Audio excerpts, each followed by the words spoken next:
It's Now You Know, a new amazing pop-up show here on the new Amazing 102.5. Chris Johnson with you today.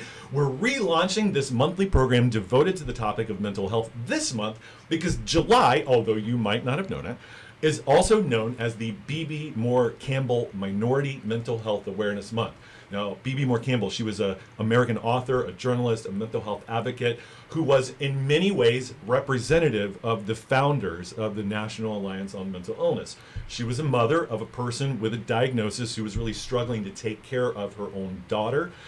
She founded the NAMI affiliate based in Inglewood, California. And Angelina Hudson, I think that story in a different time, in a different place, could have just as easily been your story as well on some level.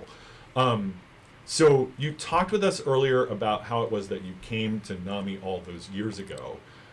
You came first and foremost primarily as a parent. Then what?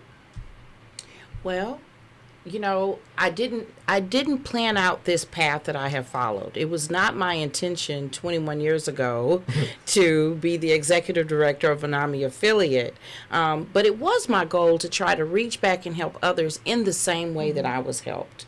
And that is really the secret sauce of NAMI.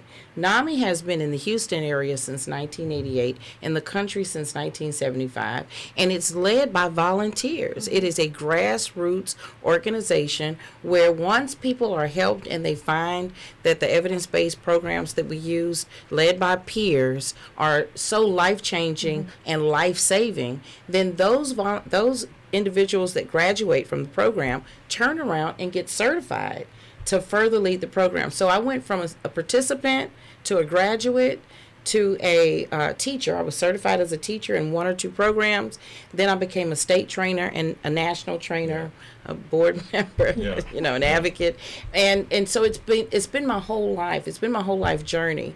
And I'm very fortunate because in my case, which is very rare, 50% of all adult cases of mental illness they have signs and symptoms by age 14. 75% of all adult cases have signs and symptoms by age 24 or 25. So somewhere between 14 and 25, we kind of know, we see, okay, something's not right. And you know it. No one has to tell you. You may not be able to put your fingers on it, but you're having a hard time living with this person. You're having a hard time making it in and out of the grocery store without an incident. And it's not once in a while. It's every day. It mounts. It grows, and so you recognize you need help. You're not sure where you need help. So in my case, we went to the pediatrician. I said something is wrong, and unfortunately, for about 4 or 5 years, I was told by medical professionals, Ms. Hudson, you're stressing out, you're nervous, you're comparing your son to your daughter, he's just a little delayed. Now, I have to say, again, that was over 20 years ago. Today, if he was to demonstrate the same, he didn't speak for 7 years. He didn't have expressive language or receptive. It was like living with Helen Keller. He would not have gone more than a year without a diagnosis today. But 20 years ago, autism was not on everyone's, that was not a well-known word. And I really had to use the experience of people who had been diagnosed, adults who had written books about it, to really learn how to navigate until, of course, I found NAMI 4 years later. But then later, I had 2 other children, both diagnosed with ADHD, one the inattentive type, the one, we call him a Yahoo because he had combined ADHD. And those 2 children are not very much alike. One is like, oh, I can't do it. Please let me just stay home. Leave me alone. And the other one is, I can do everything in the world twice, and I can do it better than you. And so with this little gumbo of family I had, NAMI, through the pages of all their curriculum and in their support groups, I found a way to not only cope and deal with what I was facing, but to thrive in it and help the children sit in the seat, in the driver's seat of their own recovery at a very young age, and now prosper as successful adults. And I couldn't have done that and stayed married without psychoeducation and support. Tiffany Williams-Brooks, you're the director of the Child and Adolescent Services with the Harris Center for Mental Health and IDD, and we were even talking earlier before we turned the microphones on about early childhood intervention. Yeah. So are we better off today than 20 years ago? Absolutely, we are. And I want to thank Angelina for sharing that story because things have changed a lot. Some of the work that I do involves the early childhood intervention. We work with babies from the ages of 0 to 3 years old. And then at 3, they come to our children and adolescent outpatient clinic if they need mental health services.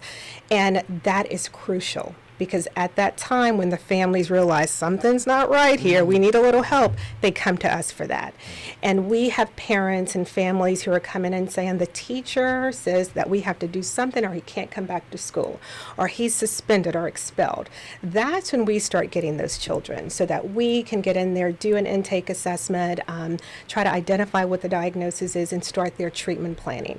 I will also say that many of our families, probably over 50% of our parents, are referred to the NAMI department because they need the support. They need to be able to talk to other parents who are going through the same thing that they're going through too.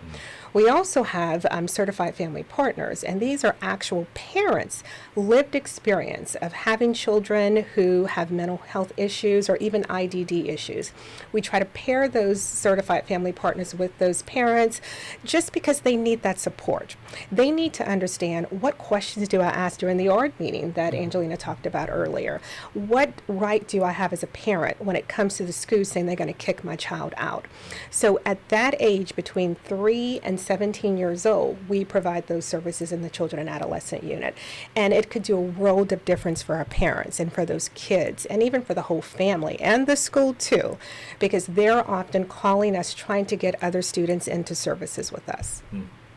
That's Tiffany Williams-Brooks, Director of Childhood and Adolescent Services at the Harris Center for Mental Health and IDD. You're listening to Now You Know here on the new Amazing 102.5. And Pastor Deckard, like in your experience, what do you see when you're interacting with the youth and the young people in your congregation? I'm great to hear that things may have changed, educational-wise, therapy-wise, things may have changed, may have increased, but it's a reality.